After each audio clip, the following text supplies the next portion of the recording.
नमस्कार, मैं हूं आशीष त्रिपाठी आपके साथ। न्यूज 18 मध्य प्रदेश छत्तीसगढ़ देख रहे हैं आप, और यह है 2023 की महाभारत। 2023 के महासंग्राम में भारतीय जनता पार्टी की दूसरी लिस्ट में कौन कौन से योद्धा शामिल होंगे, इसके लिए आज शाम दिल्ली में महामंथन होगा। केंद्रीय चुनाव समिति की बैठक में नाम फाइनल हो सकते हैं। माना यह जा रहा है कि हारी हुई 64 सीटों पर चर्चा होगी और इस बैठक में मुख्यमंत्री शिवराज सिंह चौहान भी शामिल होंगे। बैठक में नामों पर मुहर लगते ही बीजेपी की जल्द दूसरी लिस्ट जारी हो सकती है और इस लिस्ट में किन किन के नाम शामिल होंगे, इसको लेकर के जो कैंडिडेट्स हैं, जिन्हें ये उम्मीद है कि पार्टी उन्हें टिकट दे सकती है, जिन्होंने टिकट के लिए अप्लाई किया हुआ है, उनकी धड़कनें बढ़ी हुई हैं। साथ ही साथ विपक्षी दलों की भी नजर इस लिस्ट पर रहेगी, जिन्हें ये उम्मीद है कि क्या और कौन से चेहरे यहां से उतरेंगे और पार्टी को फायदा होगा या नहीं। बहरहाल आज बेहद महत्वपूर्ण दिन भारतीय जनता पार्टी के उन तमाम कैंडिडेट्स के लिए जिन्हें ये उम्मीद है, जिन 64 सीटों पर नामों में चर्चा होनी है, शायद उनका नाम इसमें आए। बहरहाल दिल्ली से इस वक्त ये बड़ी खबर हम आपको बता दें, मुख्यमंत्री शिवराज सिंह चौहान भी इस चर्चा में शामिल होंगे। भारतीय जनता पार्टी की ये दूसरी लिस्ट जल्द जारी होगी, जिसमें ये उम्मीद की जा रही है कि करीब 64 सीटों पर उम्मीदवारों के नाम तय हो सकते हैं और आज शाम दिल्ली में यह महामंथन होगा। केंद्रीय चुनाव समिति की बैठक में नाम फाइनल हो जाएंगे और 2023 के महासंग्राम में यह दूसरी लिस्ट भारतीय जनता पार्टी के लिए एक और मनोवैज्ञानिक बढ़त होगी, क्योंकि कांग्रेस की तरफ से अभी तक लिस्ट क्या नामों पर कैंडिडेट के बारे में कोई भी चर्चा नहीं है, कोई डिटेल्स अब तक इस पर सामने नहीं आई हैं। ऐसे में भारतीय जनता पार्टी यदि पहले उम्मीदवारों का नाम घोषित करती है तो एक मनोवैज्ञानिक बढ़त यहां पर होगी और पार्टी के जो प्रचार करने वाले लोग हैं, जो कार्यकर्ता हैं, जो लोगों के बीच जा रहे हैं, उनके पास बताने के लिए, दिखाने के लिए कम से कम एक चेहरा होगा। केंद्रीय चुनाव समिति की बैठक में नाम फाइनल हो सकते हैं, यह तय माना जा रहा है और साथ ही जानकारी यह भी मिल रही है कि हारी हुई 64 सीटों पर चर्चा होगी और इस बैठक में मुख्यमंत्री शिवराज सिंह चौहान शामिल होंगे। बैठक में नामों पर मुहर लगते ही बीजेपी की जल्द दूसरी लिस्ट जारी की जा सकती है। आगामी 2023 के चुनावों को देखते हुए वक्त बहुत ज्यादा नहीं रह गया है, ऐसे में आज की बैठक काफी महत्वपूर्ण है। और बात करेंगे हमारे सहयोगी, इस वक्त अनुराग भोपाल से मौजूद हैं, अशरफ दिल्ली से मौजूद है। अशरफ, दिल्ली में चूंकि ये बैठक होनी है इसलिए पहले आपके पास आना स्वाभाविक है। क्या डिटेल्स के अगर बात करें तो क्या डिटेल्स मिल पा रही हैं, कितने बजे से बैठक होगी और क्या कुछ संभावनाएं हैं इस बैठक में? देखिए आशीष, भाजपा की केंद्रीय चुनाव समिति की बैठक है, करीब 7 बजे के आसपास शुरू होगी, प्रधानमंत्री की अध्यक्षता में होगी और आज की केंद्रीय चुनाव समिति में मध्य प्रदेश के सीटों पर चर्चा की जाएगी, क्योंकि परसों कोर कमेटी की मीटिंग में कई नामों पर तय किए गए हैं और सीटों पर चर्चा की गई थी। उन्हीं को आज केंद्रीय चुनाव समिति में रखा जाएगा और फिर अंतिम मोहर लगाई जाएगी। तो जो बीजेपी की 64 सीटें जो बताई जा रही हैं, जो हारी हुई सीटें हैं, उसी पर बीजेपी का फोकस अभी है। तो उम्मीद यही की जा रही है कि आज की केंद्रीय चुनाव समिति की बैठक में इन्हीं सीटों पर प्रधानमंत्री की अध्यक्षता में केंद्रीय चुनाव समिति की बैठक में चर्चा होगी और हो सकता है कि आज जो कोर कमेटी ने लिस्ट यहाँ केंद्रीय चुनाव समिति में रखी है, अगर कहीं कोई अड़चन नहीं आई, सब कुछ ठीक ठाक रहा, तो इसी सूची को केंद्रीय चुनाव समिति यानी सीईसी जो है वो अपनी हरी झंडी दिखा देगी, यानी उस पर मोहर लग जाएगी। और रही बात कि फिर ये सूची जारी कब होगी, उसके लिए शायद थोड़ा इंतजार करना पड़ेगा, क्योंकि बीजेपी ने जो पहली सूची अपनी जारी की थी 39 आदमियों की, तब से मध्य प्रदेश में परेशानी उठानी पड़ रही है। कई जो विरोध के स्वर हैं वो खुद मुख्यमंत्री को झेलने पड़े हैं, कई जगह और दूसरे बड़े नेताओं को भी झेलने पड़े। जन आशीर्वाद यात्रा चल रही है उसमें, तो ऐसी स्थिति दोबारा न हो, तो इससे बचने के लिए हो सकता है कि इस जो 64 सीटों पर चर्चा हो और जिन पे अंतिम मोहर लगाई जाए, तो उसके बावजूद सूची जारी ना की जाए, उसको रख लें और फिर एक रणनीतिक फैसले के तहत समय के अनुसार सूची जारी की जाए। और आशीष, आपको ये भी बता दूं कि मुख्यमंत्री शिवराज सिंह चौहान दिल्ली लैंड कर चुके हैं और वो सीधे एयरपोर्ट से इधर बीजेपी मुख्यालय आ रहे हैं, जहां पर मीटिंग शुरू होगी। जी आशीष। बिल्कुल, अनुराग हमारे साथ भोपाल से मौजूद है। अनुराग, एक बहुत चर्चित एक फिल्म है जिसमें एक डायलॉग है कि हार के जीतने वाले को ही बाजीगर कहते हैं। आज की मीटिंग बाजीगरों की मीटिंग कही जा सकती है। 64 हारी हुई सीटों पर मंथन होना है। बिल्कुल, देखिए बीजेपी ने पूरी तरीके से मंथन कर लिया और एक तरीके से हम कहें तो जिन सीटों पर बीजेपी 2018 के चुनाव में हारी थी उन सीटों पर सबसे ज्यादा फोकस है और यही वजह है कि कमजोर सीटों पर बीजेपी ने अपनी पहली सूची जारी कर दी थी। 39 सीटों पर बीजेपी अपने उम्मीदवारों के नाम का ऐलान कर चुकी है, लेकिन अब जो सबसे ज्यादा महत्वपूर्ण रहने वाली है वो दूसरी सूची है, क्योंकि सभी की नजर इस दूसरी सूची पर लगी है और बताया यही जा रहा है कि 64 सीटों पर बीजेपी ने सिंगल नाम तय कर ली और उसी को लेकर आज जब केंद्रीय चुनाव समिति की बैठक होगी तो उसमें अंतिम मोहर लग सकती है और उसके बाद 1 से 2 दिन के अंदर बीजेपी अपनी दूसरी सूची भी जारी कर सकती है। तो निश्चित तौर पर बीजेपी ने काफी लंबे समय से कवायद कर रखी थी और बीते दिनों जिस तरीके से बैठकें हुई, एक दिन पहले ही दिल्ली में बैठक हुई थी जो कि केंद्रीय मंत्री अमित शाह और जो बीजेपी के अध्यक्ष जेपी नड्डा उनके साथ मध्य प्रदेश के नेताओं की बैठक हुई थी और उसमें भी नामों को लेकर मंथन हुआ है। तो अब केंद्रीय चुनाव समिति की बैठक में नामों पर अंतिम मोहर लगेगी और उसके बाद नाम का ऐलान कर दिया जाएगा। तो इस लिहाज से भी बेहद महत्वपूर्ण है क्योंकि अभी कांग्रेस के अंदर सिर्फ नामों को लेकर चर्चा की जा रही है। स्क्रीनिंग कमेटी की बैठक हुई है और उसमें अभी तक नाम फाइनल नहीं हो पाए, लेकिन बीजेपी इस पूरे मामले में अब लीड लेती हुई नजर आ रही है। पहले 39 सीटों पर नाम का ऐलान हो गया और अब दूसरी सूची में 60 से 70 नामों का ऐलान होने की उम्मीद जताई जा रही है। एक मनोवैज्ञानिक बढ़त अनुराग होती है और अशरफ भी इसका जिक्र कर रहे थे। अशरफ, एक चीज और, जो 64 सीटें हैं ये वो जीतने के लिए प्रयास होगा कि इन सीटों पर जीत ही हासिल हो भारतीय जनता पार्टी को, तो क्या चेहरे बदले जा सकते हैं? ये जो पिछली बार यहां से कैंडिडेट उतारे गए थे उन्हीं पर भरोसा होगा? हाँ आशीष, देखिए बहुत संभावना है कि जो कई चेहरे हैं जो बदले जा सकते हैं, उसमें हारी हुए जो चेहरे हैं वो भी हैं और जो सिटिंग है वो भी हैं।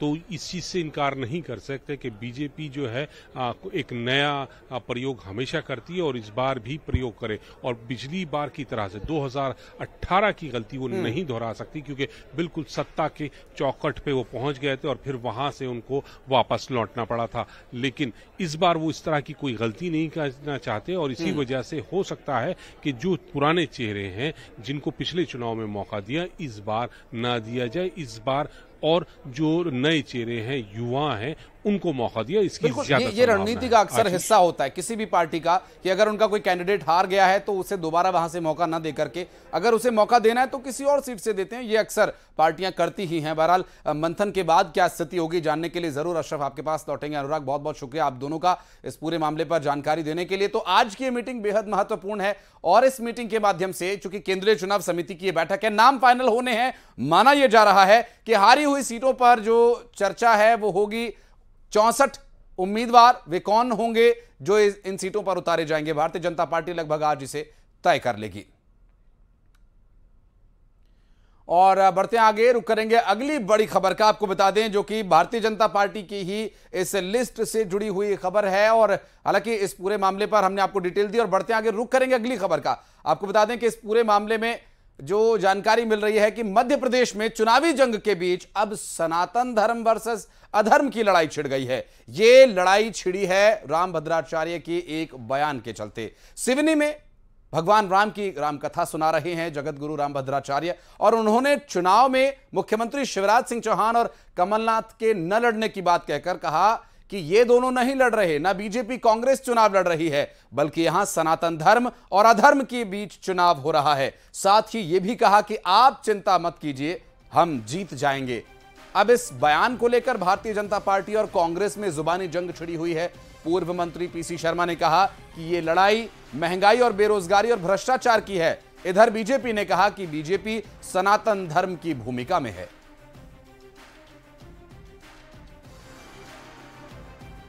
शिवराज सिंह और कमलनाथ नहीं लड़ रहे हैं,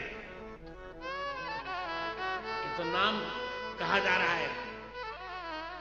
भाजपा कांग्रेस नहीं लड़ रही है, यहां दो लड़ रहे हैं, सनातन धर्म और अधर्म।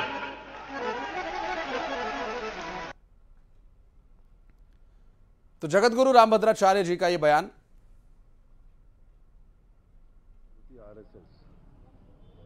ये आरएसएस जो बनी थी संस्था, जो भी बनी थी संस्था, इसका तालमेल था अंग्रेजों के साथ, और जो मानसिकता रही वही डिवाइड है। साथ है कि कांग्रेस के साथ है? धर्म आम आदमी के साथ है, और वो धर्म जो है जब भी लोग उसकी तरफ बढ़ते हैं, जब भी महंगाई कम हो, सस्ती चीज़ें मिले और उसका रोजगार मिले, उसके बच्चे स्कूल कॉलेज जा सके, पढ़ सकें, वो है धर्म। रामभद्राचार्य तो बार बार ये कह रहे हैं कि कमल का फूल खिलाना है मध्य प्रदेश में। तो फिर वो तो पार्टी की बात कर रहे हैं ना बीजेपी। हाँ। तो फिर कहाँ वो धर्म की बात हुई? भाई पार्टी की बात हो रही है। धर्म की बात तो यह है कि महंगाई कम हो, बेरोजगारी कम हो, भ्रष्टाचार खत्म हो, और जो गरीब का बच्चा जो झुग्गी में रहता है, गांव में रहता है, वो भी पढ़ लिख सके, उसको रोजगार मिले।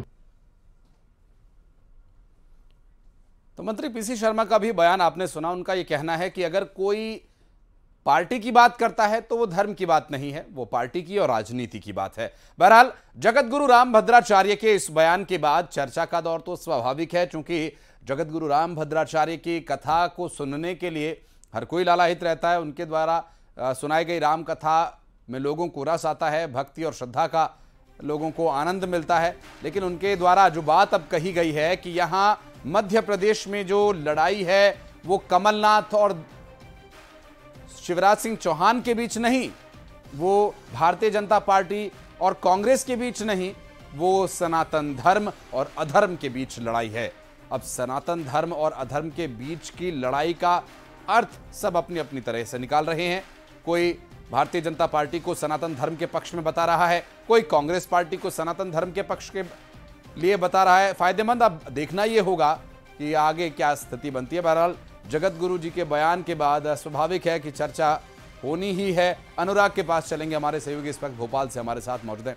अनुराग, अभी ये तो लोग तय करेंगे या खुद जगतगुरु रामभद्राचार्य तय करेंगे कि कौन सनातन धर्म की तरफ है और कौन अधर्म की तरफ, लेकिन बयानबाजियां, रिएक्शंस लगातार आ रहे हैं। दोनों पार्टियों के क्या रिएक्शंस हैं और क्या कुछ, चूंकि पीसी शर्मा का बयान आपने सुना ही होगा, बीजेपी क्या कह रही है और लोगों में किस तरह की चर्चा है?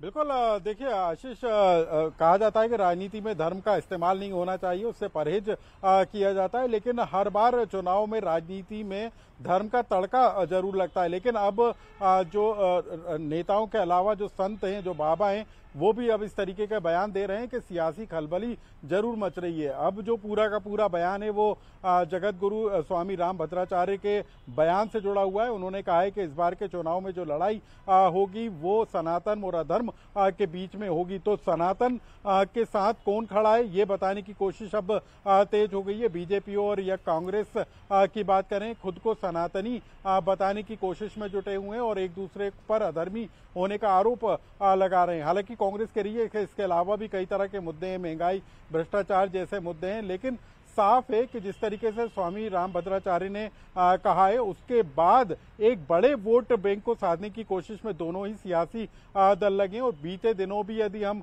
बात करें तो उदय स्टालिन के बयान के बाद जिस तरीके से सनातनी और अधर्म को लेकर बहस छिड़ी थी, शायद उसी को आगे बढ़ाने का काम रामभद्राचार्य ने किया है। तो दोनों ही पक्ष अब अपने को सनातन के साथ खड़ा होने की बात जरूर कर रहे हैं और इसको लेकर चर्चा भी जोरों पर है। लेकिन इसका फायदा चुनाव में किसको मिलेगा ये देखना बेहद दिलचस्प होगा। स्वाभाविक है, यही जनता जनार्दन तय करेगी। बहुत बहुत शुक्रिया अनुराग आपका इस पूरे मामले पर जानकारी देने के लिए। बढ़ते हैं आगे और अगली खबर आपको दिखाएंगे। अगली खबर जो कि चुनाव से ही जुड़ी हुई है और चुनाव से ही जुड़ा यह मुद्दा है। इधर चुनावी जंग के बीच एक बार फिर पोस्टर वॉर शुरू हो गया है। भोपाल में कमलनाथ के पोस्टर्स लगे हैं।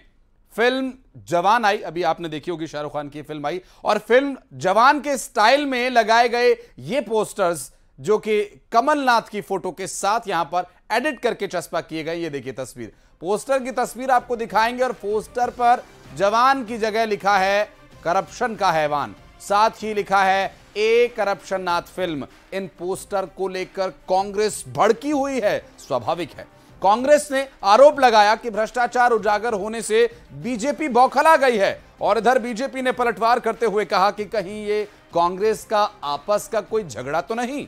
इस बीच कांग्रेस ने पुलिस से भी इसके संबंध में शिकायत की है और आप तस्वीरें देख सकते हैं कि फिल्म जो शाहरुख खान की अभी हाल में एक फिल्म आई जवान, और इस फिल्म को इनके पोस्टर्स को इस्तेमाल किया गया, एडिट करके कमलनाथ का पोस्टर यहां लगा दिया और उस पर लिख दिया करप्शन का हैवान। और ये चुनावी मौसम में चर्चा का मुद्दा बना हुआ है और कांग्रेस इस पर विरोध जाहिर कर रही है, बीजेपी चुटकी ले रही है। मध्य प्रदेश की राजनीति में चुनावी साल में पोस्टर वॉर एक बार फिर तेज होता हुआ दिखाई दे रहा है। राजधानी भोपाल में एक बार फिर जगह जगह कमलनाथ के विवादित पोस्टर्स जो हैं वो नजर आ रहे हैं। आप तस्वीरों में देख सकते हैं कि एक बस स्टॉप पर ये पोस्टर लगे हुए हैं जो कि जवान फिल्म की तर्ज पर लगाए गए हैं, जो हाल ही में आई है और फिल्म काफी हिट भी हुई है। इसमें लिखा हुआ है करप्शन का हैवान और कमलनाथ की एक एडिटेड फोटो जो है वो यहाँ पर दिखाई दे रही है। हैवान के नीचे लिखा हुआ है अ करप्शन नाथ फिल्म। इस तरीके के पोस्टर्स को लेकर मध्य प्रदेश में पहले भी काफी सियासत और सियासी सरगर्मी देखी गई है और एक बार फिर अब इस तरीके के पोस्टर्स जो हैं वो जगह जगह दिखाई दे रहे हैं, नजर आ रहे हैं। कांग्रेस ने इन पोस्टर्स का विरोध किया है। कांग्रेस का ये कहना है कि जिस तरह से भ्रष्टाचार के मामले लगातार उजागर हो रहे हैं इसलिए बीजेपी बौखला गई है और ऐसे पोस्टर्स लगाने का काम कर रही है। कांग्रेस ने दावा किया है कि कमलनाथ ने सरकार में रहते पूरी तरह से पारदर्शिता के साथ काम किया, किसान, युवा, महिला सभी वर्गों को राहत देने का काम किया था। अब देखना होगा कि इन पोस्टर्स का जवाब कांग्रेस आने वाले समय में किस तरह से देती है। वीडियो जर्नलिस्ट खिलान सिंह के साथ न्यूज़ 18 के लिए भोपाल से वासु चौरे तो जो है वो यहाँ पर दिखाई दे रही है।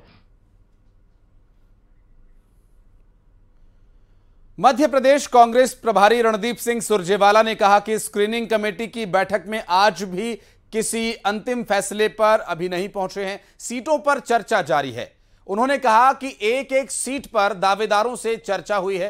उन्होंने कहा कि कमलनाथ के नेतृत्व में ही चुनाव लड़ रहे हैं। सुरजेवाला ने बीजेपी सरकार पर भी निशाना साधा। उन्होंने कहा कि कांग्रेस का लक्ष्य शिवराज सरकार से मध्य प्रदेश की 8.5 करोड़ की जनता को मुक्ति दिलाना है।